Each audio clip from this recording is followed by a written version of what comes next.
സംഗതി ലൈവാണ് ബൈ. വേഗം വന്നോ, കാതങ്ങ് വേഗം വാടോ. എന്നത് കണ്ടിട്ടേ ഉള്ളൂ, അങ്ങനെയല്ല ശരിയാവില്ലോ.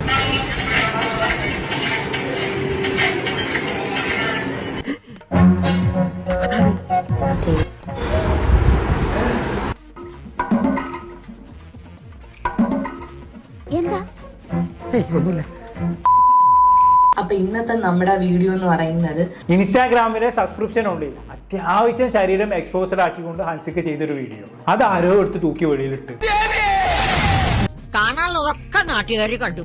കോണം മാതിരി ഒരു സാധനം കൊടുത്തുകൊണ്ട് വൃത്തികേട്.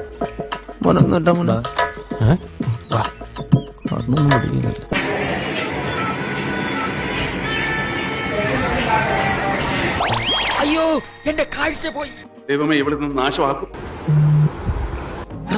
അഴിച്ചു തുടങ്ങി. അതെ, തുടങ്ങും.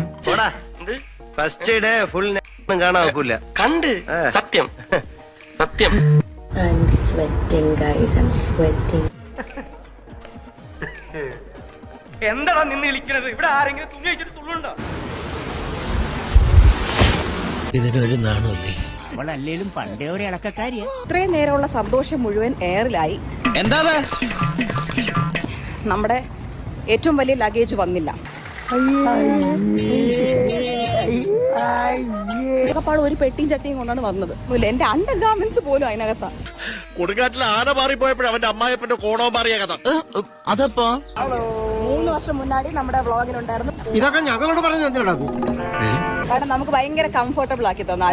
അന്ന് അരുണിന്റെ വൈഫ് പ്രഗ്നന്റ് ആയിരുന്നു. ഞാൻ അന്നൊരു ചരക്കായിരുന്നു. ഒരുമാതിരി സ്റ്റാൻഡേർഡില്ലാ സംസാരിക്കരുത് കേട്ടോ. ഞാൻ അന്നൊരു ചരക്കായിരുന്നു.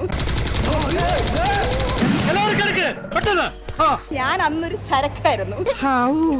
നീ നമ്മുടെ തറവാടിന്റെ പാരമ്പര്യം കാത്തു. I'm sweating guys, I'm sweating.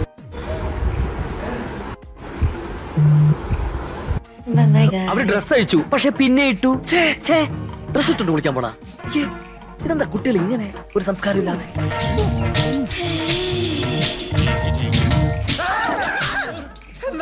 ആ ലൈവ് പോയ വീഡിയോ ആണ് ആസ്വദിച്ചിട്ട് സ്ക്രീൻഷോട്ട് എടുത്ത് പുറത്തു വിട്ടിട്ടുള്ളത്.